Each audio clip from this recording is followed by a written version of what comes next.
guys, how's it going? This is Who's the Kitchen Fairy with another recipe vlog for indorecipe.com. For today's recipe, it is a creamy chicken. It's a oven baked chicken supreme, and I truly like it. The boys as well. Check out the full video and I'll see you soon again. Bye.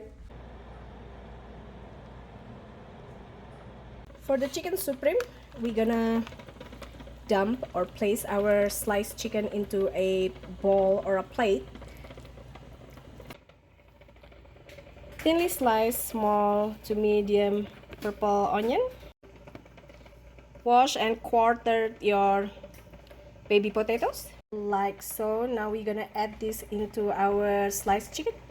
Add the purple onion to the chicken and also the baby potatoes. And we're gonna mix this with a can of condensed mushroom soup like so. Now we're gonna mix it. If it's easier for you, use hand with gloved hands, or if it's easier with spoon instead, then with spoon instead. It's up to you, but mix them completely combined until completely combined. Now it's mixed, we gonna bake it.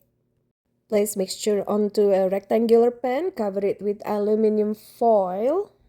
Now bake it on preheated 300 Fahrenheit for 1.5 hours depending on your oven.